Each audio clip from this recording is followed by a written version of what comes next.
Not having much luck in penetrating the frontal armor though. Sappers receiving Piats, and the King Tiger is slowly inching forwards, ready to stalk its favorite prey, British infantry without any armor support.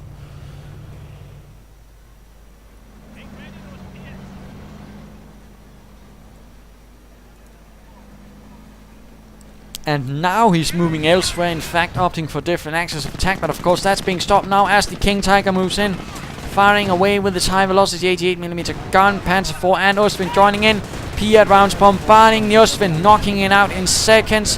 Headquarters command truck is out though, and the Panzer IV gets buttoned down, not the King Tiger. A bit interesting. Piat's bouncing away from the thick frontal armor of the King Tiger. Panzerschreck rockets as well. Not much luck though. And now Grenadiers are charging in as well.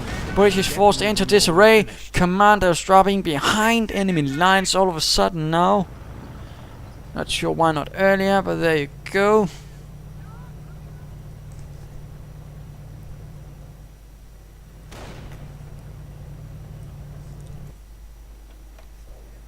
Of course, British are lacking a command headquarters. They are in fact lacking an awful lot.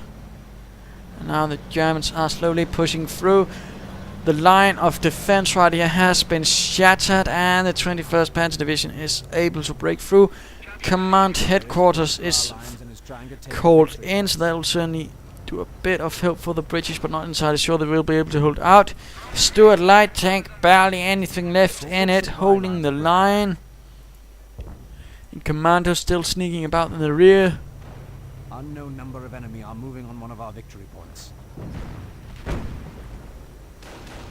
And Stuart trying to blast away from a range, but those Grenadiers are awfully close. Swim and see a canister shot, knocking out a bit of Grenadiers there. And looks like the last one is out, but the Panzer IV is to the rescue and blows up the Stuart light tank. British infantry reinforcing as much as they can right here by this headquarters command truck. And let's go have a look back at Zulbor. Getting another Ostwind, a bit interesting, a bit curious, a bit superfluous at this stage I think, with the Panzer IV and the King Tiger.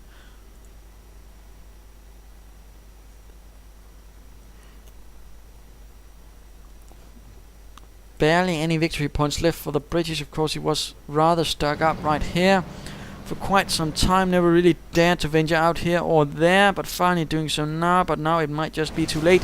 And we're seeing... Oh dear, I was just worried that it was actually sending in another glider and just sort of get a commandos there. But no, a HQ glider. Might see some Piat commandos, some HMG commandos, or mortar commandos, who knows, but certainly a bit interesting. Perhaps hoping to defend himself there, but not looking good. Only that victory point left, not much to hold it. And British infantry coming up against the King Tiger. Every shot bounces off the frontal armor, while the King Tiger has a field day with its high velocity 88mm gun and MGs, forcing the British into another retreat. Objective seized. I don't know if I can hold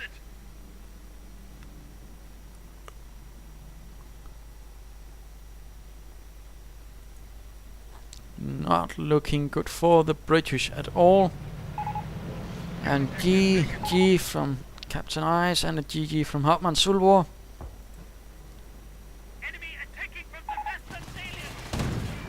And now the commandos are getting torn apart by the Ostwind as it charges in. Zulbor apparently commenting that he's not really used to fighting without the pyro spam, which of course has been rendered a lot less potent. And of course certainly good he's trying something new, but it really should work on some things, and of course I'll get to those once we get to the lessons bit. So there we go, game over. The 21st Panzer Division has held the line and crushed the Grenadier Guards in their attempt to push forwards to Caen. So, what can we learn from this? Well, for starters, unit preservation. Don't send them over in cover, for example, into troops with automatic weapons. That was a really unfortunate thing from Zulbor, and he really generally lost all of his first Grenadiers that way a bit too easily. The same with some of his Grenadiers. So a bit more caution, perhaps a bit quicker to retreat some of them. Could certainly be of help. For at the same time, the way that Mr.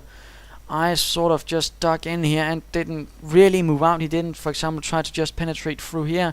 Even having a small officer moving about, really forcing out Zulbor to really then spread out his own forces. Instead, he allowed him to just concentrate his own right here, which in the end didn't really work out, in particular as he was able to just constantly call in firestorms and whatnot on the British positions, which of course he did have a better line of access to from the ridge. So I hope you enjoyed this game, and if you did, why not subscribe or tell your friends, and if you didn't, well, why not send in a replay of your own. This is Imperial Dane saying do try to spread out a bit. Cheers.